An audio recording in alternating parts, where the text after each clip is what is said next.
my shirt's on this time. So far. Howdy, and welcome into the Bro 4 Squad for another edition of Round 1 in our Comic Movie Madness Film Tournament. I'm Matt Geiger, alongside comic book movie Jesus Brian Banner and Peter Parker's half-cousin Jeff Hornacek. Once again, to go along with us, follow along on the bro4squad.com. Click the Here button on our homepage, and it'll bring up the bracket. Now I'll throw it to Jeff so he can tell our listeners how to get involved. What's up, guys? As you know, we care so much about the fan opinion on this. This is what it is all about. So, in the first round, we have a wave of a couple movie matchups that we need you guys to help us decide. Look for these votes on our social media platforms, Facebook, Twitter, and on my personal Facebook page. Here are the 4 movie matchups so far that we need you guys to help us decide who is advancing. We have Crow versus Punisher, Batman Forever versus Teenage Mutant Ninja Turtles, Secret of the Ooze, Iron Man 2 versus Ant-Man, and Thor versus Hellboy. Keep your eyes peeled the next couple days and week and help us decide which of those movies will advance in our Comic Movie Madness tournament. That's right. And once again, stay tuned for our fan show where all 4 matchups are decided by you, and we will share the results along with shout-outs for our favorite Facebook comments and tweets. Before we get to some highlights in our live matchup of the day, Banner, share with the folks our grading criteria for these films. All right, guys. You guys know our motto here. We want you guys to show us, not tell us. So we came up with 5 categories to grade all of these movies. 1, rewatchability. 2, impact on pop culture. 3, acting and casting. 4, story, plot. And 5, best scene. So just keep those in mind when you guys are voting on our social media pages. That's what we're grading it off of. And if you try to kill us, that's how we graded them, just so you know. Yes. And it actually makes it harder. Some movies, it makes it closer that you don't think would be closer. And, I mean, there's some shitty movies with really awesome scenes. Oh, yeah. We'll be at each other's throats here in the next couple seconds, as you'll see. All right, now to some highlights. Earlier today, the original X-Men that I believe came out in 2000 versus Punisher Warzone. Pretty dominance by the original X-Men. They're looking at hopefully a Sweet 16 and a Final Four bid, beating Punisher Warzone 11-3. However, Jeff Hornacek decided to give Punisher Warzone a couple points. First for best scene, which I have to talk about. First off, the fact that X-Men came out in 2000 and it wasn't called X-Men 2000, I feel like that was like the sexy thing to do. That's a win. That's a win right there. Everything was called Millennium or 2000 that year. That was kind of a miss by them. But like Godzilla 2000?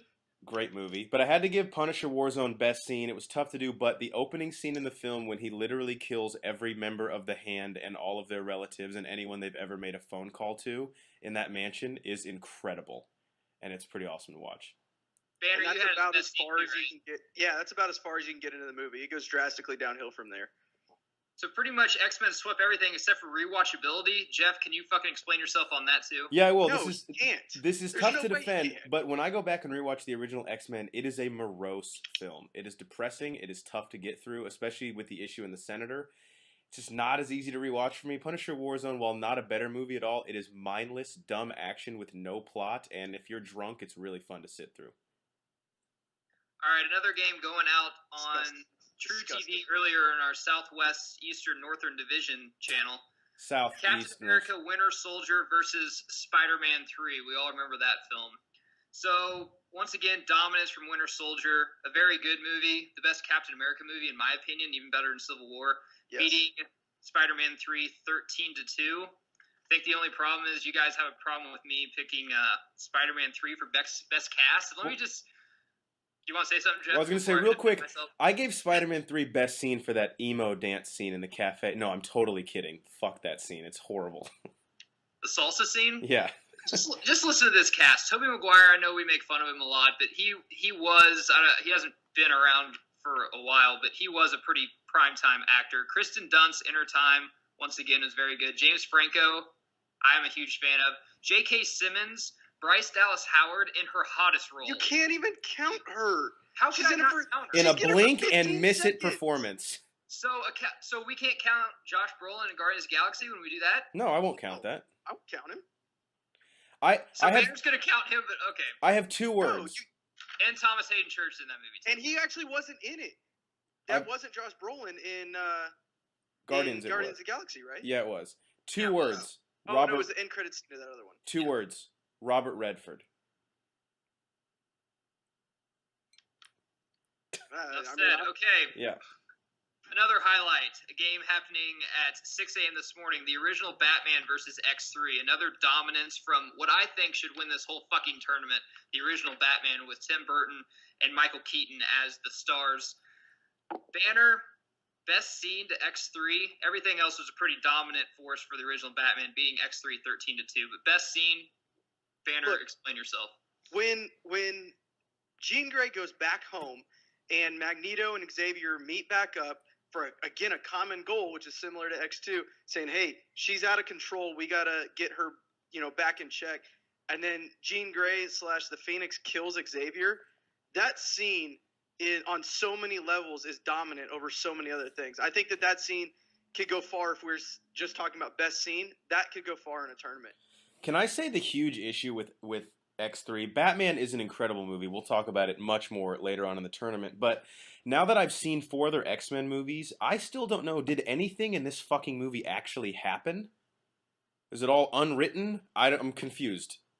Is this a 45-minute Foxverse pod? Because I can explain. I don't know. Actually, I'll get on your side here, Banner. If you guys go back to our very first episode we ever did as the Broforce Squad when we rebranded, that was our topic on our chess day, was the Fox movies. Now, I said the first 3 X-Men I think are a very, very great trilogy, but they basically shit on all of them after Origins. They're trying to redo the whole thing. X3 I actually didn't mind that much. They just went up against a buzzsaw in the original Batman in this first round. Yeah. They might have luck maybe if we redo this tournament sometime in the future and get a better matchup. But I could even say the best scene was at the end when Magneto, you don't know if it was the wind or he was using powers to move those chess pieces. That was incredible. Yeah. And I thought they didn't do anything with that scene in any movies to come, really, which I was very, very disappointed in. Yeah, well, that's because the continuity is such a mess. They don't even know if it's real. So, guys, as this is our second episode, you already heard our first one, and I know that a bunch of people already kind of like the way we're doing this live thing. So, the live matchup of the day, Man of Steel, Henry Cavill, my boy. Disgusting. Versus Hancock, Will Smith, who's also kind of my boy because he's in the DC. So, both movies ready. Let's fight. Wow, we have a bell? Budget is increased. When did we get that? I've had it for a while. I just always sponsorship. Did you expense that on the company card? Yeah, I am definitely looking for a check in the mail at the end of the month. Well, I didn't get a receipt for it. Just be sure to keep all your receipts, okay? Yeah. So let's just go around the horn. We'll pay you when we get our Zima beer money. Then to Jeff, and then Banner, you'll close us out. So rewatchability, of course, I gave it to Man of Steel. I actually thought that was the best Superman movie ever made. So rewatchability goes to Man of Steel. Jeff? Yeah, same thing here. I think part of this is because there are some incredible action set pieces, and I actually told Geiger this once. First time I saw this movie, I straight up hated it. Every time I see it again, the disconnected storytelling in terms of his coming of age gets better and better for me. So it's like a fine wine to me. I enjoy watching it more now. Banner, what do you think? Yeah, I've shit on Man of Steel quite a bit on this pod, but but I am giving it rewatchability mainly because Hancock came out in 2008, and I've seen it maybe 3 times. One of those times was in theaters. The other time was preparing for this tournament. So that's really only one time. I can't justify giving it rewatchability when I've only seen it, I can count it on one hand since it came out. So Man of Steel, rewatchability. Wow, 3-0 lead. 3-0 lead for Man of Steel. Effects on pulp culture. Man of Steel is starting the DC universe. Love it or hate it, it's starting the DC universe. I am still kind of lukewarm on it, being a DC fan. I know people that love it. I know people that hate it. But it is making the DC EU or Warner Brothers a shit ton of money. Jeff, effects on pop culture. Yeah. Hancock, Steel. Same thing. I mean, Hancock is it's a good film, but it's just kind of drowned in the sea of peripheral superhero movies. Man of Steel, whether you liked it or hated it, you can't deny that it had it literally, like you said, was the first dive into the water for the DCEU. That's cannot be scoffed at. 5-0 Man of Steel right now. This is a runaway. Banner. Bring him back, Banner, or are you going with Man of Steel? For impact on pop culture, first off, before I give you my answer, I would like to throw a stat at you, Geiger. Man of Steel made $443 million. Okay. Go ahead and guess how much money Hancock made. $45 million. $475 million. One off. Hancock actually made more money than Man of Steel. Those are just numbers. You're the one who brought money up. I wasn't going to bring it up, but you brought it up. I'll say this, though. Box office is not always telling because Iron Man is the lowest grossing MCU film except for The Incredible Hulk. That's a conversation for another time. He does have a good point, though. But I still give it to Man of Steel because, like you said, DCEU was started with it, and that you can't overlook that regardless of money or how much you liked or disliked the film. Good for Hancock, though. I'm shocked we didn't get a sequel that made that much money. It's in development hell. Don't hold your breath. It'll be out. 6-0 Man of Steel right now. This is about to become a rout, and they got their strongest thing, in my opinion, coming up, and that's cast. Duh. Cavill, Shannon, Adams, Costner, Lane, Fishburne, Russell Crowe, Man of Steel. Jeff? Yeah, I got to give it the cast, too. I love Jason Bateman and Charlize Theron, of course. Will Smith was still kind of at the tail end of his quote-unquote prime. But, yeah, I mean, what they threw at you with the Man of Steel cast, I think Shannon is the best performer in that entire film. And he could be like the fourth or fifth name you mentioned. So I got to go Man of Steel here. Brian? I'm going Hancock. Oh! Okay. Banner's like, enough. Okay, he gave Man of Steel a pat on the back, but he's like, well, Jesus Christ, we're not going to promote him all the way up. All right. You have Will Smith, Jason Bateman, Eddie Marsan, and Charlize Theron. Who? All giving very, very good performances. The acting is what gave it to them. Obviously, you have casting is one thing. I've never even heard of the second to last name you said, though. I'm counting 4 Academy Award winners in just Man of Steel. Eddie Marsden? But they didn't do. These were not Academy Award winning performances. Who's Eddie Marsden? You wish you knew. No, Marsan. Still don't know him. He plays the bad guy. I know, but who is he an actor? Like what? He gave it. Okay, it's 8-1. 8-1. Can Hancock make a comeback in halftime here? Okay. Best scene. Do my best. I'm giving it to Hancock. Best scene. People always talk about best. The first scene doesn't have to be the best scene, but a la Dark Knight, it has to set a tone. And Hancock's first scene with Ludacris playing, and then Let Me Clear My Throat when he's drunk or hungover on a street corner and he wakes up and he has a bottom of Secret 7, and then he throws that fucking car through the building on top, the skyscraper. Yeah. I'll give it to Hancock. That was pretty cool. Like, anytime I watch that, I'm like, man, it is a fun film. I will watch Hancock. It is a very fun film. So, Hancock for me. Now, as much as I love the scene where he's in prison and rips the dude's asshole in half. That's another good one, yeah. Also, the big twist scene involving Charlize Theron, which literally caused me to audibly gasp in the theater. Especially after, and maybe this isn't a fair way to judge it, but especially after seeing BVS and knowing the repercussions, the Zod fight scene at the end is awesome. So I have to go with that for Man of Steel. Okay. Going Man of Steel on that one. I disagree. I'm going with Hancock in the big twist scene where she throws him through the fridge and goes through the front door. They land in the street. Then it cuts to she goes out into the street to get the eggs. And it's like, oh, hey, you want some breakfast? Through the fight scene where they just destroy the city, that entire sequence is very, very well done. Obviously, there's a lot of CGI, and it still holds up. Again, going back and rewatching it, I thought it was incredible. I really liked that. And again, it helped progress the story very, very far, and it made you feel for the end scene. It is a good scene. 9-3, Man of Steel, fourth quarter here. Story. Man, my DC fans are going to scream, but I'm going with Hancock because Man of Steel, it is a very good origin story in my opinion. Is it as good as the original?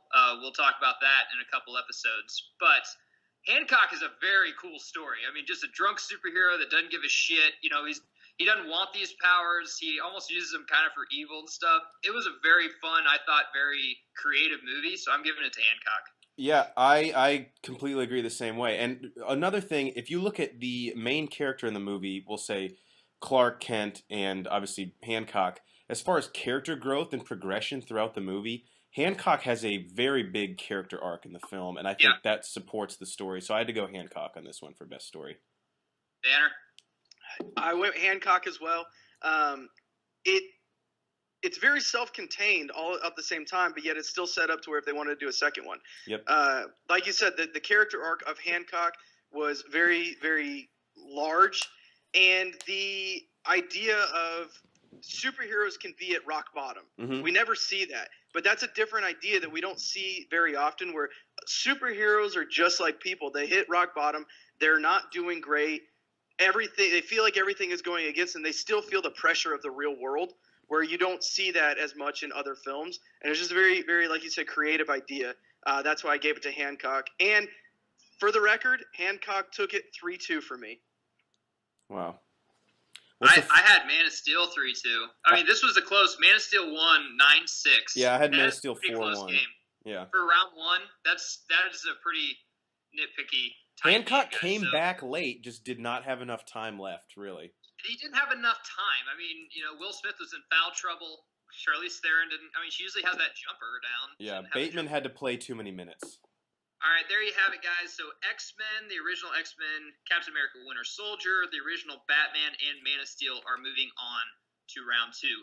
Tune in next time to see more first-round matchups. Also, check out our Facebook and Twitter, @Bro4Squad, to vote on movies you want to see in round 2.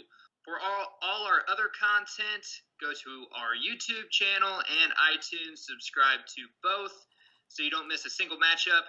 And for our overall bracket and everything else I just mentioned, check out our website, www.bro4squad.com. We'll see you next time. Thanks, guys. Later.